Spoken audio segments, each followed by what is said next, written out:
नमस्कार साथियों, मैं राहुल उपाध्याय आपका अपने यूट्यूब चैनल पर स्वागत करता हूं। तो दोस्तों, जिसका भी UPSSC पैट का एग्ज़ाम है तो ये बड़े महत्वपूर्ण टॉपिक हैं जिनसे क्वेश्चन पूछा ही जाता है। तो मैं इसी वीडियो में सारे महत्वपूर्ण टॉपिक कवर करूंगा जिनसे लगातार पेपर में प्रश्न पूछा जाता है। तो हम पहले देख लेते हैं कि भाई हम देखेंगे पहला प्रमुख संगठन। देखो, इससे जो क्वेश्चन आते हैं, इससे क्वेश्चन आपसे कोई संगठन का या तो इसकी फुल फॉर्म पूछ लेगा या स्थापना वर्ष पूछ लेगा या इनका हेड ऑफिस पूछ लेता कौन सा होता है। तो देखो, जो प्रमुख संगठन होते हैं इनका कार्य क्या होता है, तो ये वर्ल्ड लेवल पर बनाए जाते हैं। देशों में शांति बना के रखना, है ना। जैसे WHO है, इसका क्या होता है, तो इसका होता है भाई वर्ल्ड लेवल पर जौन से देश में जितने लोग बीमार हैं उनकी रिपोर्ट तैयार करना। जैसे आपने लॉकडाउन में कोरोना के टाइम देखा भी होगा कि रिपोर्ट दिखाता है कि किसमें कितने लोग बीमार हैं। तो चलिए एक एक करके हम इसके संगठन को देख लेते हैं। तो पहला संगठन आप देखो, संयुक्त राष्ट्र विकास कार्यक्रम, UNDP कहते हैं इसको शॉर्ट में। इसका मुख्यालय है न्यूयॉर्क में। कहाँ पर है? न्यूयॉर्क, अमेरिका में। और ये इसकी स्थापना हुई है 1965 में। एक है संयुक्त राष्ट्र पर्यावरण कार्यक्रम, UNEP। इसका मुख्यालय है नैरोबी, केन्या में। 1972 में इसकी स्थापना हुई है। संयुक्त राष्ट्र जनसंख्या कोष, UNPF। इसका मुख्यालय न्यूयॉर्क में है और इसकी स्थापना हुई है 1969 में। संयुक्त राष्ट्र मानव बस्ती कार्यक्रम, इसका भी नैरोबी में है और इसकी स्थापना हुई है कहाँ पर? 1978 में। संयुक्त राष्ट्र बाल कोष, इसे हम यूनिसेफ कहते हैं। यूनिसेफ ये बच्चों के लिए मतलब फंड इकट्ठा करती है। तो यूनिसेफ, इसकी फुल फॉर्म भी पूछ ली जाती है। तो इसका मुख्यालय कहाँ पर है? न्यूयॉर्क में और इसकी स्थापना हुई है 1946 में। चलिए आगे बात कर लेते हैं हम। आगे देखिए, विश्व खाद्य कार्यक्रम। तो इसका मुख्यालय कहाँ पर है? रोम, इटली में। ठीक है जी। तो इसको बोलते हैं WFP यानी कि वर्ल्ड फूड प्रोग्राम। तो इसका मुख्यालय कहाँ पर है? रोम में और इसकी स्थापना हुई है 1961 में। एक है भाई FAO, इसका ज़रूर पूछा जाता है, ध्यान रख लेना, इंपॉर्टेंट है। फूड एग्रीकल्चर ऑर्गेनाइजेशन, इसका मुख्यालय कहाँ पर है? इसका भी रोम में है, इटली में, और इसकी स्थापना हुई है 1945 में। ठीक है जी। तो यहाँ पर हम इसके बारे में बात कर लेते हैं अब। अंतर्राष्ट्रीय नागरिक उड्डयन संगठन, इसका मुख्यालय कहाँ पर है? इसका है कनाडा में, मॉन्ट्रियल, कनाडा, और 1947 में इसकी स्थापना हुई है। ठीक है जी। इसके बाद में अंतर्राष्ट्रीय कृषि विकास कोष, रोम, इटली में, इसका मुख्यालय है रोम, इटली में, और 1977 में इसकी स्थापना हुई है। आगे देख लेते हैं ILO इंटरनेशनल लेबर ऑर्गेनाइजेशन। इसकी स्थापना हुई है 1919 में, और मतलब 1 मई 1919। तो इसलिए मजदूर दिवस भी 1 मई को मनाते हैं। ठीक है। तो लेबर डे पूछा जाता है कब मनाया जाता है? 1 मई को। आगे का बात कर लेते हैं IMF की, इंटरनेशनल मुद्रा कोष। इसकी स्थापना हुई है 1944 में और इसका मुख्यालय कहाँ पर है? वॉशिंगटन DC में है। अंतर्राष्ट्रीय समुद्री संगठन, इसका ये है लंदन, इसका मुख्यालय, और इसकी स्थापना हुई है 1948 में। और देखो भाई, अंतर्राष्ट्रीय दूरसंचार संघ, ITU, इसका मुख्यालय है जिनेवा में। जिनेवा सबसे ज़्यादा जिनेवा में ही होता है। देखो, जैसे WHO, WTO, इनके भी मुख्यालय कहाँ पर है? जिनेवा में है। तो इसकी स्थापना हुई है 1865 में। संयुक्त राष्ट्र शैक्षणिक, वैज्ञानिक और सांस्कृतिक संगठन, इसका मुख्यालय है पेरिस में। ये फ्रांस की राजधानी है पेरिस, फैशन की नगरी इसको कहा जाता है, और इसकी स्थापना हुई है 1945 में, यूनेस्को की। ठीक है जी। आगे बात कर लेते हैं। देखो, यूनेस्को का जो मुख्यालय है वो पेरिस में है और यूनिसेफ का मुख्यालय है न्यूयॉर्क में। इसके बाद में बात कर लेते हैं संयुक्त राष्ट्र औद्योगिक विकास संगठन। इसका है वियना। वियना कहाँ पड़ता है? ऑस्ट्रिया में। ऑस्ट्रेलिया अलग है, ऑस्ट्रिया अलग है। ठीक है ना। 1966 में इसकी क्या हुई है भाई? स्थापना हुई है। तो ये तो संगठन है, इनका आप रिवीजन लेके जाना, क्योंकि एक संगठन से या तो उसकी फुल फॉर्म पूछेगा या आपसे उसका मुख्यालय पूछ सकता है कहाँ पर है। ठीक है। तो ज़्यादातर जो मुख्यालय है वो जिनेवा, स्विट्जरलैंड में है। चलो जी, आगे हम बात कर लेते हैं प्रमुख क्रांतियों की। ये बहुत ज़्यादा इंपॉर्टेंट है क्रांतियाँ। ये उत्पादन को बढ़ाने के लिए चलाई जाती हैं। उत्पादन को बढ़ाने के लिए क्रांतियाँ चलाई जाती हैं। तो ये इसका क्रांति का क्या है, इसको हम देख लेते हैं कि कौन सी क्रांति किससे संबंधित है। ठीक है भाई, ये हम देखेंगे। तो यहाँ पर देख लेते हैं हरित क्रांति है। जैसे हरित क्रांति खाद्यान्न उत्पादन से संबंधित है, यानी कि हम कह सकते हैं कृषि से संबंधित है। गेहूं को बढ़ावा दिया इसने और इसके जनक डॉक्टर स्वामीनाथन थे। ठीक है जी। अब बात कर लेते हैं श्वेत क्रांति, ये क्यों चलाई गई? ये दुग्ध उत्पादन को बढ़ाने के लिए चलाई गई है। दुग्ध उत्पादन को बढ़ाने के लिए। श्वेत मतलब सफ़ेद, और दूध का कलर कैसा होता है? सफ़ेद।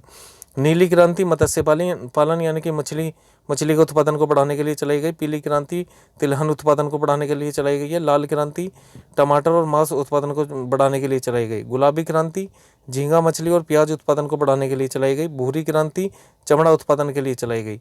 स्वर्ण क्रांति फल और शहद उत्पादन के लिए चलाई गई। रजत क्रांति अंडा और मुर्गी पालन इसके लिए चलाई गई। और इंद्रधनुष क्रांति जितने भी कृषि क्रांतिकारियों का निगरानी रखने के लिए ये क्रांति चलाई गई, इंद्रधनुष क्रांति। ठीक है ना भाई, ये इंपॉर्टेंट है। इतनी क्रांति आपको इनकी रिवाइज करके जाना है।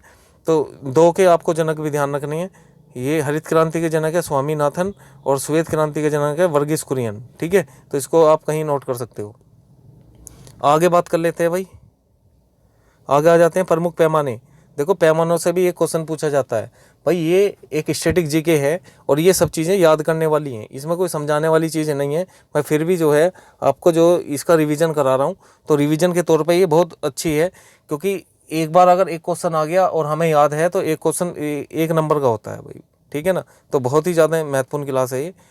अब देख लेते हैं भाई पैमानों से क्या होता है। जैसे अल्टीमीटर है, ऊंचाई सूचित करने हेतु वैज्ञानिक यंत्र है, ये वैज्ञानिक यंत्र है। अमीटर विद्युत धारा मापन का ये वो है, विद्युत धारा मापता है एमीटर। एनेमोमीटर वायु वेग का मापन करता है, वायु वेग कि कितनी तेज़ी से हवा चल रही है। ऑडियोफोन आपको पता है श्रवण शक्ति यानी कि सुनने को सुधारना। ऑडियोफोन जो हम मतलब कान में लगाते हैं उसको बोलते हैं श्रवण शक्ति सुधारना। जैसे अरे वो नहीं होते जो मान लीजिए बहरे लोग होते हैं और उनके मशीन लगाई जाती है, ठीक है, उसे बोलते हैं ऑडियोफोन। बाइनाक्यूलर दूरस्थ वस्तुओं को देखने के लिए, मतलब दूर की वस्तुओं को देखने के लिए। बैरोग्राफ वायुमंडलीय दाब को मापने के लिए, है ना, वायुमंडलीय दाब। और एक इससे भी मापा जाता है बैरोमीटर से भी। कैस्कोग्राफ पौधों की वृद्धि को देखने के लिए कि कितनी वृद्धि हुई है। कार्डियोग्राफ, कार्डियोलॉजी आपको पता ही है, हृदय का अध्ययन। और कार्डियोग्राफ या कार्डियोलॉजी ये हृदय की गति मापने का यंत्र है। ठीक है जी, हृदय गति का मापन। कार्डियोग्राफ का कार्य में सहयोगी। ठीक है, ये भी इसी तरीके का है। डायनोमा आपको पता है यांत्रिक ऊर्जा को विद्युत ऊर्जा में बदलने में मदद करता है। और देख लेते हैं इंडोस्कोपी। इंडोस्कोप आपको पता है क्या होता है? जो फिल्मों का पर्दे पर प्रक्षेपण, या देखो अच्छा ये ईपीडिया स्कोप है, ये तो फिल्मों का पर्दे पर प्रक्षेपण, जो फिल्मों को पर्दे पर दिखाया जाता है वो होता है। अच्छा, एक इंडोस्कोप होता है। इंडोस्कोप को समझ लो, शरीर के अंदर के भाग को देखने के लिए इंडोस्कोपी करवाते हैं डॉक्टर। फैदोमीटर समुद्र की गहराई मापी यंत्र है। एक फैदम इजिकल टू होता है 10 फीट। ठीक है। गैल्वेनोमीटर अति अल्प विद्युत धारा का मापन करने के लिए, मतलब बहुत कम जिसमें विद्युत धारा होगी। मैनोमीटर गैस का घनत्व यानी कि डेंसिटी को मापने के लिए गैस की। माइक्रोटोम्स किसी वस्तु का अनुवेक्षण परीक्षण हेतु छोटे भागों में विभाजित करना। ठीक है, तो ये इतना इम्पोर्टेंट नहीं है, पर फिर भी आपको इसको याद करके जाना है। ओडोमीटर कार द्वारा तय की गई दूरी बताने के लिए, हर गाड़ी में मीटर लगा हुआ होता है कि कितनी गाड़ी चल गई। ठीक है, तो उसे बोलते हैं ओडोमीटर। पेरिस्कोप जल के भीतर से बाहरी वस्तुएं देखी जाती है। फोटोमीटर प्रकाश दीप्ति का मापन करने के लिए। पायरोमीटर अत्यंत उच्च ताप का मापन करने के लिए। ठीक है, पायरोमीटर जो हाई टेम्परेचर को मापने के लिए। रेडियोमीटर विकिरण द्वारा विकसित ऊर्जा का मापन करने के लिए। ठीक है जी, ये पैमाने हैं जो कि इम्पोर्टेंट है, एक क्वेश्चन आ जाता है इससे भी। अब बात कर लेते हैं भारत के राज्यों के उपनाम। देखो, उपनाम हर राज्य के होते हैं। जैसे अपने उत्तर प्रदेश का नाम है, कहते हैं ना भाई चीनी का कटोरा, किसे कहते हैं? उत्तर प्रदेश को कहते हैं चीनी का कटोरा। चीनी का कटोरा कहते हैं उत्तर प्रदेश को। तो यहाँ पर अलग अलग राज्यों के अलग अलग नाम हैं। जैसे भाई पंजाब है, और पंजाब में 5 नदियों की भूमि किसे कहते हैं? पंजाब को कहते हैं। ईश्वर का अपना देश, यह भारत का मसाला उद्यान। तो आपको पता है मसालों का उत्पादन कहाँ होता है? केरल में होता है, तो केरल को कहते हैं। सोया प्रदेश यानी कि सोयाबीन का उत्पादन ज़्यादा होता है, तो इसे मध्य प्रदेश को सोया प्रदेश भी कहते हैं। असम चाय का उत्पादन में सबसे ज़्यादा है, तो इसे असम कहते हैं। ठीक है। अरुणाचल प्रदेश, ये सूर्योदय की भूमि कहा जाता है अरुणाचल प्रदेश को, क्योंकि आपको पता है ये पूरे भारत के पूर्वी जो राज्य है वो अरुणाचल प्रदेश है, यहीं से सूर्य निकलता है, इसलिए सूर्योदय की भूमि कहा जाता है इसको। गुजरात सोल्ट सिटी, क्योंकि यहाँ पर समुद्र ज़्यादा है इसलिए इसको सोल्ट सिटी कहते हैं, और नमक यहाँ से समुद्र के किनारों से ही प्राप्त होता है। छत्तीसगढ़ धान की गड़िया, इसको डलिया कहा जाता है, धान की डलिया। ठीक है, छत्तीसगढ़ को कहते हैं। सिक्किम फलोथोनों का स्वर्ग कहते हैं इसको। ठीक है भाई, नाम दे देते हैं उपनाम। एशिया का अंडे की टोकरी किसको कहते हैं? आंध्र प्रदेश को कहा जाता है। और देख लीजिए, देखो यहाँ पे गुलाबी नगरी किसको कहते हैं? गुलाबी नगरी या पिंक सिटी जयपुर को कहा जाता है भाई। राजस्थान की कैपिटल है ये जयपुर। उत्तर प्रदेश यानी कि उत्तर प्रदेश का जो वाराणसी है इसे कहते हैं मंदिरों एवं घाटों का नगर, इसी को कहते हैं। कानपुर है हमारा उत्तर प्रदेश का ही, उत्तर भारत का मैनचेस्टर इसको कहा जाता है। हैदराबाद है तेलंगाना, मोतियों का शहर इसको कहते हैं। जमशेदपुर है, इसको स्टील सिटी कहा जाता है, steel city of India. Jamshedpur ये कहाँ पड़ता है? झारखंड में पड़ता है। ठीक है, तो इस तरीके का भी क्वेश्चन आपको देखने को मिल सकता है। अब देखिए बहुत इंपॉर्टेंट टॉपिक ये है वाद्य यंत्रों से संबंधित व्यक्ति कि कौन कौन से वाद्य यंत्र आपसे दे देगा कोई व्यक्ति का नाम और कहेगा बताओ ये किससे संबंधित है। तो जैसे हारमोनियम से है श्री पुरुषोत्तम वाला वलकर, अप्पा जलगांवकर, ज्ञान प्रकाश घोष। ठीक है भाई, देखो ये ऐसे नाम है, कुछ साउथ के व्यक्ति के नाम थोड़े लंबे होते हैं, तो ये आपको याद है तो देखो करने पड़ेंगे। ठीक है, तो इसमें एक दो नाम आपको ध्यान रख लेना। हारमोनियम से संबंधित है पुरुषोत्तम, है ना, तो आप जो है याद करने के लिए एक स्टार्टिंग का वर्ड आप याद कर लो तो बेस्ट रहता है। बांसुरी से संबंधित हरिप्रसाद चौरसिया बहुत पूछे जाते हैं। ठीक है, बाकी टी.आर. महालिंगम भी हैं, एन रमानी है और पन्नालाल घोष हैं। शहनाई से संबंधित ये बिस्मिल्लाह खान का नाम ज़्यादा आता है। ठीक है, तो बाकी और दयाशंकर भी हैं और अली अहमद हुसैन भी है। ठीक है जी, इसके बाद में आगे बात कर लेते हैं। यहाँ पर देखिए नाद सोवरम, ये बजाने का यंत्र होता है, इससे कौन संबंधित है? राजा रतन पिल्लई, शेख चिन्नमोला और नीरू स्वामी पिल्लई। तबला जाकिर हुसैन इससे संबंधित है, साबिर खान इससे संबंधित है। जाकिर हुसैन देखो यही पूछा जाता है भाई, जाकिर हुसैन किससे संबंधित है? तो ये भाई तबले से संबंधित है। अल्लाह रखा पंडित किशन महाराज भी पूछा जाता है भाई, ये भी तबले से संबंधित है। और संदीप दास, उस्ताद सफात अहमद खान और पंडित ज्ञान प्रकाश घोष, ये इससे संबंधित है। एक होता है पखावज, ये भी बजाने वाला यंत्र होता है भाई, है ना, तो इससे कौन कौन संबंधित है? तोताराम शर्मा, गोपाल दास, रामशंकर पागलदास, अयोध्या प्रसाद।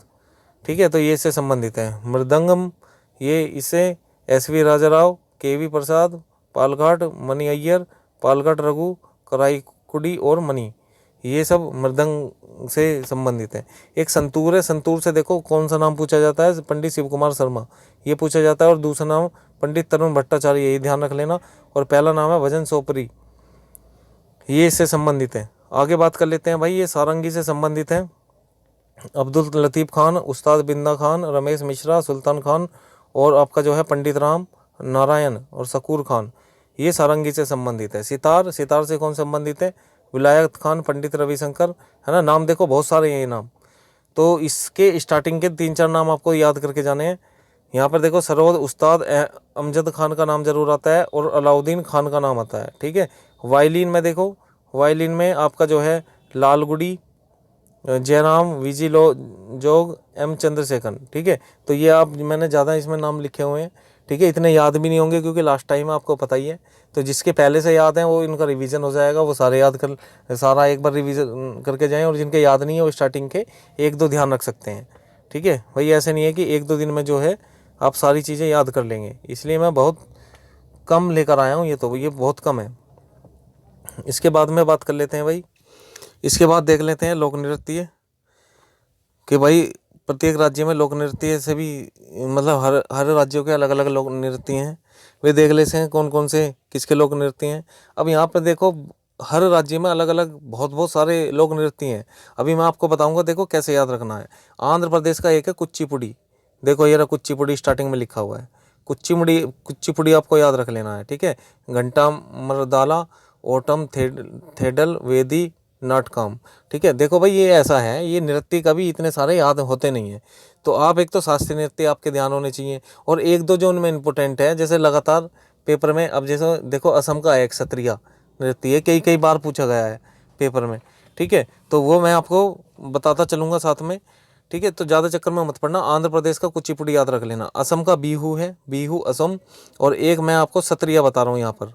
ठीक है, असम का एक सत्रिया है, इसको भी ध्यान रख लेना, सत्रिया नृत्य है, सत्रिया। ठीक है जी, ये भी पूछा जाता है, ध्यान रखना इसको। बिहार का है जट जाटिन है एक तो, है ना, और एक चकवा और विदेशिया, ये आपको याद रख लेना है। गुजरात का कौन सा है? गरबा, डांडिया, ये सब गुजरात के हैं। हरियाणा का है झूमर, है ना, फाग, डाफ, धमाल, ये 4 याद रख लेना शुरू के। हिमाचल प्रदेश, हिमाचल प्रदेश के कौन कौन से नृत्य हैं भाई, यहाँ पर देखो झोरा, झाली, हिमाचल प्रदेश और छारी। ठीक है, झोरा, झाली और छारी, भाई 3-4 याद हो जाते हैं आराम से। ठीक है, जो अजीब से नाम है बिल्कुल ही, तो वो बड़े मुश्किल हो जाते हैं, कठिन है वो। तो ये समझो कि ऐसा नहीं है कि भाई हर इंसान के जो है वे क्वेश्चन ठीक हो जाएंगे, या तो फिर भाई वो उसी राज्य का हो, ठीक है, इसी तरीके के नाम हो, तो मतलब याद हो जाते हैं उसके, नहीं तो फिर ज़्यादातर ये छुटते ही हैं। ठीक है ना, इसे बच्चे जो है अगर घना ही टफ पूछ लिए तो भाई सिंपल सी बात है, वो तो छुटेगा ही। और जो आसान पूछ लेता है नृत्य, तो भाई 3-4 याद होने चाहिए एक एक राज्य के, बस ये ध्यान रख लेना आपको। देखो एक छापेली भी बहुत पूछा जाता है, हिमाचल प्रदेश का पूछा गया है, हिमाचल प्रदेश का ध्यान रख लेना। जम्मू कश्मीर का रहू पूछा जाता है ना, रहू और हीकत, ये दोनों नृत्य आपको ध्यान रख लेना, इंपॉर्टेंट है। आगे बात कर लेते हैं भैया कर्नाटक की। कर्नाटक का देखो यक्षगान बहुत पूछा जाता है, जो पूछा जाता है स्टार्टिंग में रखे हुए हैं मैंने। ठीक है, यक्षगान आपको ध्यान रख लेना बस इससे। केरल, केरल का कथकली। ठीक है भाई, अगर मैं एक एक नृत्य यहाँ पे लिख के लाता तो फिर कहते कि भाई एक एक नृत्य थोड़ी है, बहुत सारे हैं, तो इसलिए मैं कई लेकर आया हूँ। देखो कथकली, कथकली किसका है भाई, केरल का है। एक मोहिनी अट्टम, ये दोनों बहुत पूछे जाते हैं, तो बहुत ज़्यादा इंपॉर्टेंट है। महाराष्ट्र से देख लेते हैं, एक तो लावनी पूछा जाता है, एक नकाटा पूछा जाता है, नकटा भी आ जाता है कहीं कहीं पर। ठीक है जी, एक कोली, लोजिम, गाफा, ये सब इसी के ही है, महाराष्ट्र के ही। ओडिशा, एक तो ओडिसी ये इसका है शास्त्रीय नृत्य है। जैसे कथकली देखो, जहाँ जहाँ जिसका शास्त्रीय नृत्य होगा, मैंने कोष्टक में शास्त्रीय नृत्य लिखा हुआ है, तो ओडिशा का ओडिसी, तो ये आसान हो जाएगा आपको याद करना। ठीक है, तो इसको याद रख लेना। पश्चिम बंगाल का एक तो आपको काठी है ना, गंभीरा, ढाली, जतरा, बाउल, तो ये सब। एक कीर्तन बड़ा इंपॉर्टेंट है पश्चिम बंगाल का, इसको ध्यान रख लेना, कीर्तन। पंजाब का कौन सा है भैया, पंजाब का आपको पता ही है, तो भांगड़ा, गिद्दा, ये सब पंजाब के हैं, भांगड़ा और गिद्दा ये पंजाब के हैं। नकुला और ज़्यादा ध्यान रखो तो इसको रख लेना। राजस्थान का है आपका घूमर है, चाकरी है, गनगौर है, झूलन, लीला और झूमर। ठीक है, ये घूमर आपको ध्यान रख लेना, घूमर।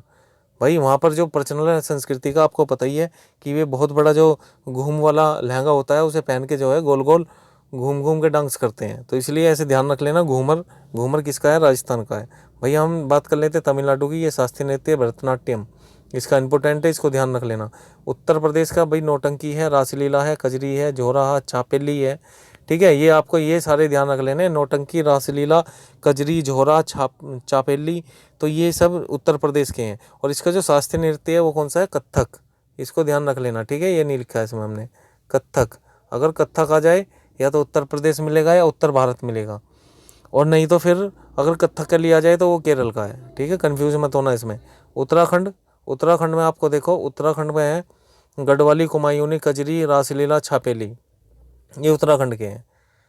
ठीक है जी, चापेली उत्तर प्रदेश में है और छापेली उत्तराखंड। ठीक है, गोवा, गोवा का आपको एक तो तरंग मेल याद रखना, पूछा जाता है तरंग मेल, ज़्यादातर पूछा जाता है तरंग मेल। ठीक है जी, तो तरंग मेल को ध्यान रख लेना। एक मांडनी ध्यान रख लेना, मांडनी। मध्य प्रदेश का कौन सा है, जवारा, मटकी, अड़ा, खाड़ा, नाच, फूलपति, ये स्टार्टिंग के ध्यान रख लेने हैं। छत्तीसगढ़, छत्तीसगढ़ में कौन से हैं, एक तो भाई देखो यहाँ पे गौर, मरैया, पेथी, राउत नाच, ये राउत नाच पूछा गया है, इसमें ध्यान रख लेना। एक पंडवानी, ये छत्तीसगढ़ के दो आपको ध्यान रख लेने हैं। ठीक है जी, ये लास्ट का ही रिवीजन आपको जो है ध्यान रहेगा। ऐसा होता है कि कभी कभी क्वेश्चन आ जाता है और हमने अपनी नज़र में कोई चीज़ें देख रखी है, चाहे याद भी नहीं है, फिर भी याद मतलब क्वेश्चन होने के पूरे पूरे चांसेस होते हैं। ठीक है जी, अब देखो यहाँ पर प्रमुख दिवस, दिवस की बात कर लेते हैं, बहुत इंपॉर्टेंट है ये भी टॉपिक। और भाई ऐसे तो देखो 365 दिन है, 365 दिन के 365 दिन हर एक दिवस कुछ ना कुछ मनाया जाता है।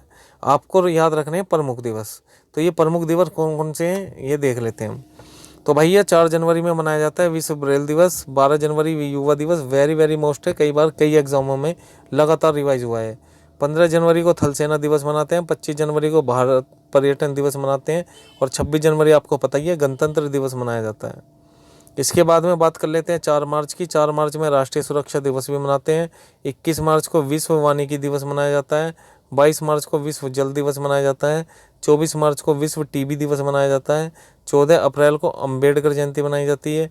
22 अप्रैल को पृथ्वी दिवस मनाया जाता है। 1 मई को अंतर्राष्ट्रीय मजदूर दिवस मनाया जाता है। 3 मई को विश्व प्रेस स्वतंत्रता दिवस मनाया जाता है। 8 मई को विश्व रेड क्रॉस दिवस मनाया जाता है। ठीक है जी, अब देखो मैंने हर मंथ के 2-4 जो भी इंपॉर्टेंट है वो ले लिए हैं। 14 अप्रैल को ये मैं हमने कराई दिया है। अच्छा, ये दोबारा इसमें टाइप हो गया भाई। ठीक है, तो कोई दिक्कत नहीं है यहाँ तक हमने। अच्छा, मई तक 8 मई विश्व रेड क्रॉस दिवस और 3 मई को ध्यान रख लेना विश्व प्रेस स्वतंत्रता दिवस। अब यहाँ पे बात कर लेते हैं 5 सितंबर की, तो शिक्षक दिवस है, ये आप सभी जानते हैं। 14 सितंबर आपका हिंदी दिवस है। अगर विश्व हिंदी दिवस पूछेगा तो 10 जनवरी है, ये भी ध्यान रख लेना है। 10 जनवरी में क्या है, विश्व हिंदी दिवस। और वैसे है हिंदी दिवस अगर आपसे पूछ ले तो 14 सितंबर। 15 सितंबर को अभियंता दिवस मनाया जाता है। 27 सितंबर को विश्व पर्यटन दिवस मनाया जाता है। 1 अक्टूबर को अंतर्राष्ट्रीय वृद्धजन दिवस मनाया जाता है। 2 अक्टूबर को आपको पता ही है महात्मा गांधी जयंती मनाई जाती है।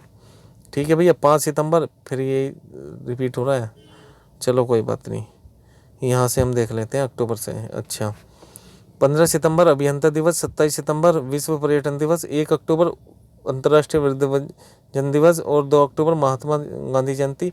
ये हमने देख लिया है, कोई दिक्कत नहीं है, एक बार फिर से रिवाइज हो गया। 26 नवंबर आपका संविधान दिवस मनाते हैं, क्योंकि आपको पता ही है 26 नवंबर 1949 को अपनाया गया था संविधान, और इसको पूर्ण रूप से लागू किया था 26 जनवरी 1950 में। तो बस 26 नवंबर को ध्यान रखना, संविधान दिवस इसलिए मनाते हैं। इसके बाद में आगे बात कर लेते हैं प्रमुख एयरपोर्ट की भाई, है ना। तो इसमें लगभग हमारे 35 छोटे बड़े मिला के एयरपोर्ट हैं, तो इनके पूछ लेगा भाई कौन सा एयरपोर्ट कहाँ पर है। तो जैसे राजीव गांधी इंटरनेशनल एयरपोर्ट है, ये हैदराबाद में है, ठीक है, तेलंगाना में। श्री गुरु रामदास जी, अब रामदास आपको पता ही है भाई, देखो रामदास के लिए, है ना, ये जितने भी हैं सिख गुरु ये सब पंजाब के हैं, तो अमृतसर पंजाब, ये एयरपोर्ट भी उन्हीं के नाम से रखा हुआ है। लोकप्रिय गोपीनाथ बारदोली अंतर्राष्ट्रीय हवाई अड्डा, ये गुवाहाटी असम में है। बीजू पटनायक अंतर्राष्ट्रीय हवाई अड्डा, ये भुवनेश्वर उड़ीसा में है। एक है गया हवाई अड्डा, देखो ये तो कुछ नाम से ही है, तो हमें पता चल जाएगा गया कहाँ पर है, बिहार में है। इंदिरा गांधी इंटरनेशनल एयरपोर्ट सबसे व्यस्त एयरपोर्ट है, ये सबसे व्यस्त सबसे बिजी एयरपोर्ट है, और ये कहाँ पर है भैया, नई दिल्ली में, है ना, पालम के पास पड़ता है। वीर सावरकर अंतर्राष्ट्रीय हवाई अड्डा, ये पोर्ट ब्लेयर में, अंडमान निकोबार द्वीप समूह में। सरदार वल्लभ भाई पटेल अंतर्राष्ट्रीय हवाई अड्डा, ये अहमदाबाद में है, गुजरात में है। केम्पीगौड़ा अंतर्राष्ट्रीय हवाई अड्डा, ये बेंगलोर कर्नाटक में है, बेंगलोर कर्नाटक में। और देखो मंगलुरु अंतर्राष्ट्रीय हवाई अड्डा, तो मंगलोर भी पड़ता है कहाँ पे, कर्नाटक में, तो ये नाम से ही पता चल जाएगा। कोचीन अंतर्राष्ट्रीय हवाई अड्डा, कोचीन एक जगह है केरल में, वहीं पर है। कालीकट अंतर्राष्ट्रीय हवाई अड्डा, तो ये भी केरल में है, कोझिकोड केरल। तिरुवनंतपुरम अंतर्राष्ट्रीय हवाई अड्डा, तो तिरुवनंतपुरम केरल। देखो कुछ तो नाम सही है, अगर आपको शहर का भी नाम भी पता होगा ना, तो उससे आप अंदाज़ा लगा लोगे कौन सा कहाँ पर है। अब जैसे ये छत्रपति शिवाजी महाराज अंतर्राष्ट्रीय हवाई अड्डा, इसका पता नहीं चल रहा है, तो ये आपको याद रखने पड़ेंगे। जैसे ये कहाँ है, मुंबई महाराष्ट्र में है। डॉक्टर बाबा साहेब अम्बेडकर अंतर्राष्ट्रीय हवाई अड्डा, ये किस जगह है भैया, ये है आपका नागपुर में, नागपुर महाराष्ट्र में पड़ता है, ठीक है, संतरों के लिए बड़ा फेमस है। जयपुर अंतर्राष्ट्रीय हवाई अड्डा, ये जयपुर राजस्थान में पड़ता है, ठीक है जी। अब यहाँ पर देख लेते हैं चेन्नई अंतर्राष्ट्रीय हवाई अड्डा, ये चेन्नई तमिलनाडु में है, ये तो नाम से ही है। तिरुचिरापल्ली आपको पता ही है कि भैया ये ऐसा नाम है ना, साउथ का नाम है, ये भी तमिलनाडु में। चौधरी चरण सिंह, ये आप पता है भाई यूपी में है, तो यूपी से लखनऊ, तो ये लखनऊ में है ना, यूपी की कैपिटल है। लाल बहादुर शास्त्री अंतर्राष्ट्रीय हवाई अड्डा, ये कहाँ पर है, ये वाराणसी में, लाल बहादुर शास्त्री का हवाई अड्डा, वाराणसी उत्तर प्रदेश। नेताजी सुभाष चंद्र बोस इंटरनेशनल एयरपोर्ट, ये कहाँ पर है, नेताजी सुभाष चंद्र बोस इंटरनेशनल एयरपोर्ट, ये आपका कोलकाता में है, पश्चिम बंगाल में। कन्नूर अंतर्राष्ट्रीय हवाई अड्डा, ये कन्नूर केरल में है। सूरत हवाई अड्डा, सूरत आपको पता ही है भाई गुजरात में पड़ता है, तो ये गुजरात में ही है। देवी अहिल्याबाई होलकर हवाई अड्डा, ये इंदौर में है, मध्य प्रदेश में। देवी अहिल्याबाई, देखो कुछ तो नाम से हैं ज़्यादातर। आगे बात कर लेते हैं हम यहाँ पर डोबोलिम हवाई अड्डा, तो डोबोलिम ये जगह पड़ती है कहाँ पर, गोवा में, तो गोवा में। कोयम्बटूर अंतर्राष्ट्रीय हवाई अड्डा, ये कहाँ पर है, ये भी तमिलनाडु में, कोयम्बटूर में। शेख उल आलम अंतर्राष्ट्रीय हवाई अड्डा, ये है श्रीनगर जम्मू कश्मीर में, ठीक है जी। इम्फाल अंतर्राष्ट्रीय हवाई अड्डा, इम्फाल आपको पता ही है मणिपुर में पड़ता है, तो मणिपुर में इसकी कैपिटल है। इसके बाद में मदुरै हवाई अड्डा, मदुरै तमिलनाडु में है। बागडोगरा अंतर्राष्ट्रीय हवाई अड्डा, ये सिलीगुड़ी पश्चिम बंगाल में पड़ता है। मंगलुरु अंतर्राष्ट्रीय हवाई अड्डा, मंगलुरु कर्नाटक में पड़ता है। चंडीगढ़ अंतर्राष्ट्रीय हवाई अड्डा, चंडीगढ़ के नाम से है, चंडीगढ़ में। नासिक ये महाराष्ट्र में पड़ता है, नासिक, तो नासिक महाराष्ट्र में है। वडोदरा गुजरात में पड़ता है, तो ये वडोदरा गुजरात में है। कुशीनगर हवाई अड्डा, ये कुशीनगर उत्तर प्रदेश में है, ठीक है। तो कुछ नाम से हैं, जो नाम से नहीं है वो अपना याद कर लेना, क्योंकि ये पूछे जाते हैं भाई। आगे बात कर लेते हैं देश और उनकी राजधानी और उनकी मुद्रा। तो यहाँ पर देखो, पहले हम भारत से शुरू करते हैं। तो भारत की राजधानी क्या है, आपको पता ही है कि दिल्ली है, और रुपया नई दिल्ली। ठीक है। पाकिस्तान की राजधानी है इस्लामाबाद, इसकी भी पाकिस्तानी रुपया है। ऐसा नहीं है रुपया हमारा इसमें चल रहा है तो वहाँ नहीं चल सकता है रुपया, तो वहाँ पाकिस्तान की करेंसी चलती है। ठीक है, तो इसे हम कहेंगे पाकिस्तानी रुपया। श्रीलंका, इसकी जयवर्धनपुरम है, इसकी भी रुपये ही है, तो श्रीलंकाई रुपया हम कह सकते हैं। नेपाल की काठमांडू है, इसकी भी रुपये ही है। मालदीव की माले, इसकी है रुपया। ठीक है, रुपये लिख दिया। बांग्लादेश की कैपिटल है ढाका और इसकी मुद्रा है टका, पूछी जाती है, इंपोर्टेंट है। भूटान की है थिम्पू, इसकी मुद्रा है नुगल ट्रम। क्या मुद्रा है इसकी, नुगल ट्रम। इसके बाद में आगे बात कर लेते हैं अफ़गानिस्तान की, काबुल है और इसकी मुद्रा का नाम है अफ़गानी। इंडोनेशिया इसकी कैपिटल है जकार्ता और इसकी मुद्रा है रुपया। मलेशिया की कैपिटल है कुआलालंपुर, रिंगिट इसकी मुद्रा है। सिंगापुर सिटी कहते हैं इसको, इसकी मुद्रा है डॉलर। थाईलैंड की कैपिटल है बैंकॉक और इसकी मुद्रा है बेहत। फिलीपींस, ये भी पूछा जाता है भाई, फिलीपींस की कैपिटल है मनीला और मुद्रा है पीसो। कंबोडिया नामपेन है और रियल इसकी मुद्रा है। वियतनाम की है हनोई, पूछी जाती है और इसकी मुद्रा है डॉग। ब्रुनई, इसकी है बंदरसेरी कैपिटल और इसकी मुद्रा है डॉलर। म्यांमार नाइपीते हुए और इसकी मुद्रा है कयात। लाओस की जो कैपिटल है वो है वियतनाम और न्यू की पलाओ, इसकी क्या है, मुद्रा है। पूर्वी तिमोर, इसकी है दिल्ली। ठीक है, और इसकी मुद्रा का नाम है डॉलर। और बात कर लेते हैं जापान की, आपको पता है भाई क्या है मुद्रा इसकी। जापान की कैपिटल क्या है, जापान की है टोक्यो और मुद्रा है येन। जापान और चीन की बहुत पूछी जाती है, तो चीन की देखो एक साथ यहाँ पे लेके आए। चीन की राजधानी है बीजिंग और इसकी मुद्रा है युआन, रिनबिंग भी कहते हैं, बाकी इसकी युआन आती है ऑप्शन में। उसके बाद में बात कर लेते हैं उत्तरी कोरिया की, तो इसे बोलते हैं प्योंगयांग, मतलब इसकी राजधानी को, और इसकी मुद्रा है वान। दक्षिण कोरिया, इसको सियोल कहते हैं, इसकी भी मुद्रा वानी है। ताइवान की ताइपे है और इसकी मुद्रा डॉलर है। उज्बेकिस्तान की ताशकंद और इसकी मुद्रा सोम है। किर्गिस्तान की बिश्केक है और मुद्रा सोम है। कजाकिस्तान की नूर सुल्तान और इसकी मुद्रा है टेंगे। एक है तजाकिस्तान। ठीक है, कजाकिस्तान और तजाकिस्तान में अंतर है। दुशानबे इसकी कैपिटल है और इसकी मुद्रा है सोमोनी। तुर्की की अंकारा, इसकी मुद्रा है लीरा। इराक की कैपिटल है बगदाद और इसकी मुद्रा है दिनार। ईरान की तेहरान है, इसकी मुद्रा है रियाल। आगे बात कर लेते हैं भाई कतर की राजधानी है दोहा और इसकी मुद्रा है रियाल। बहरीन की कैपिटल है मनामा, इसकी मुद्रा है दिनार। यमन की मुद्रा कैपिटल है साना और इसकी मुद्रा है रियाल। लेबनान, इसकी बैरूत है और इसकी मुद्रा है पाउंड। ओमान की मस्कट है कैपिटल और इसकी मुद्रा है रियाल। जॉर्डन की अम्मान है, इसकी मुद्रा है दिनार। हांगकांग की विक्टोरिया है, इसकी मुद्रा है डॉल। ठीक है, अब बात कर लेते हैं भैया नदियों के किनारे बसे शहर, ये भी बहुत आते हैं पेपर में। जैसे भाई देखो, हमने यहाँ नदी ली है बीच में, तो गोदावरी नदी के किनारे गंगा खेड़ बसा हुआ है, ये महाराष्ट्र का शहर है। यमुना नदी के किनारे आगरा बसा हुआ है, ये उत्तर प्रदेश का शहर है भाई। ठीक है, यमुना नदी के किनारे आपको बताइए। ठीक है जी, भारत की सबसे प्रदूषित नदी है यमुना नदी। भारत की सबसे प्रदूषित नदी कौन सी नदी है, यमुना नदी। इसके बाद में भाई बात कर लेते हैं यहाँ पर किसकी, साबरमती नदी की। तो साबरमती नदी के किनारे अहमदाबाद बसा हुआ है, गुजरात का ही शहर है, गुजरात का शहर है ये। इसके बाद में इलाहाबाद है, जो इलाहाबाद है ये किसके किनारे बसा हुआ है, देखो इलाहाबाद का नया नाम है ये प्रयागराज।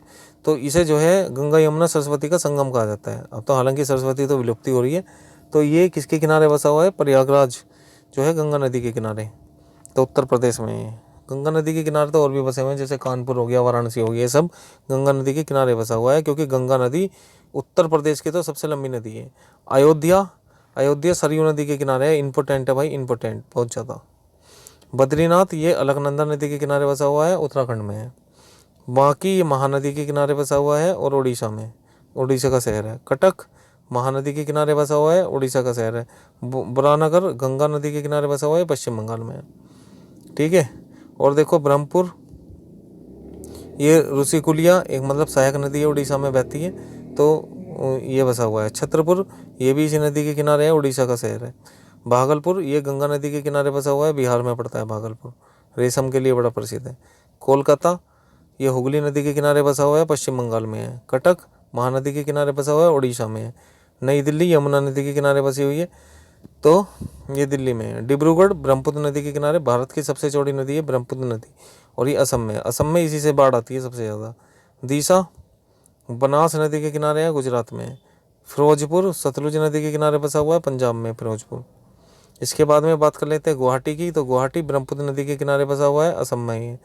हरिद्वार ये आपको बताया गंगा नदी के किनारे है ना, उत्तराखंड में है। सबको पता है भाई, देखो जो कावड़ वगैरह लाते हैं तो उत्तराखंड से ही जल भर के लाते हैं, तो वो गंगा ही नदी है। हैदराबाद मूसी नदी के किनारे बसा हुआ है, और ये तेलंगाना में पड़ता है। करीमनगर मानेर नदी है एक, जो तेलंगाना में बहती है। रामगुंडम ये गोदावरी नदी, जो दक्षिण भारत की गंगा कहते हैं जिसको, तो ये तेलंगाना का एक शहर है। जबलपुर आपका नर्मदा नदी के किनारे बसा हुआ है, मध्य प्रदेश में जबलपुर, वहाँ पे एक ऑर्डिनेंस फैक्ट्री भी है डिफेंस की। कानपुर ये भी गंगा नदी के किनारे बसा हुआ है, उत्तर प्रदेश में। कोटा चंबल नदी के किनारे है, राजस्थान आपको पता ही है, चंबल नदी फेमस है। जम्मू तवी नदी के किनारे बसा हुआ है, जम्मू कश्मीर में बहती है। जौनपुर गोमती नदी के किनारे बसा हुआ है, उत्तर प्रदेश में। पटना गंगा नदी के किनारे बसा हुआ है, बिहार में। राजमुंदरी गोदावरी नदी के किनारे बसा हुआ है, आंध्र प्रदेश में। श्रीनगर झेलम नदी के किनारे बसा हुआ है, जम्मू कश्मीर का है। सूरत ताप्ती नदी के किनारे बसा हुआ है, तापिया ताप्ती नदी गुजरात में है। ठीक है जी। अब यहाँ पे देख लेते हैं, वाराणसी गंगा नदी के किनारे बसा हुआ है, उत्तर प्रदेश का एक शहर है। विजयवाड़ा कृष्णा नदी के किनारे, वेरी वेरी मोस्ट है भाई, है ना। कृष्णा नदी में एक बांध भी है जिसका नाम है नागार्जुन सागर बांध, और ये आंध्र प्रदेश का शहर है। वडोदरा ये विश्वामित्री के किनारे बसा हुआ है, गुजरात में है। मथुरा यमुना नदी के किनारे बसा हुआ है, उत्तर प्रदेश का एक शहर है। ठीक है जी। तो ये हमारे कुछ टॉपिक थे जो महत्वपूर्ण क्लास है ना, इसका रिवीजन आपको लेके ज़रूर जाना है। और बाकी इसके अलावा आप मैंने अब जो हिस्ट्री की जो पुस्तकें हैं कुछ लिखी हुई हैं लेखकों ने, जैसे भाई भगत सिंह ने लिखी है मैं नास्तिक क्यों हूँ, और जैसे आपका पंचतंत्र लिखी गई है, ठीक है, अष्टाध्यायी भी है। तो इस तरीके की जो इतिहास की जो पुस्तकें हैं उसको और देख जाना, ठीक है, इम्पोर्टेंट है। और इससे पहले मैंने रचना की, देखो हिंदी की तो बनाई दी है वीडियो, 7-8 मिनट की है, ज़्यादा नहीं है, क्योंकि मुझे भी पता है कि भाई इतनी लंबी वीडियो ना तो बच्चा देखता है, और अगर देख भी ले तो फिर वो याद करनी बड़ी मुश्किल हो जाती है। तो इसमें भी मैंने बता दिया था कि आपको कौन कौन सी चीज़ें रिवाइज करके जानी है, ठीक है। तो 1-2 बार आप वीडियो देखोगे, देखो एकदम से तो ये चीज़ें याद होगी नहीं, मैं आपको भाई क्लियर कर रहा हूँ। देखो एकदम से चीज़ें याद नहीं होती, लेकिन अगर आप डेली इसका रिविज़न लेंगे तो ये ज़रूर याद हो पाएगी। ठीक है जी। देखो मैंने कोशिश करी है कि भाई ये महत्वपूर्ण चीज़ आपको जो है एक ही वीडियो में कवर करा दूँ और जल्दी करा दूँ। तो यहाँ मेरा मकसद ये नहीं है कि भाई टाइम ख़राब करना है, मैं तो देखो स्पीड से ये चीज़ें आपको रिवाइज़ कराई हैं, ठीक है। तो उम्मीद है कि ये वीडियो आपको बहुत अच्छी लगी होगी। अगर अच्छी लगी है तो चैनल को सब्सक्राइब कर लें जो हमारे चैनल पर नए आए हैं, और वीडियो को ज़्यादा से ज़्यादा लाइक करें। इसी तरीके की जो वीडियो हैं हम अपने चैनल पे जो है डालते रहते हैं, ठीक है, कंपटीशन से रिलेटेड। तो मिलते किसी नेक्स्ट वीडियो में। धन्यवाद। जय हिंद।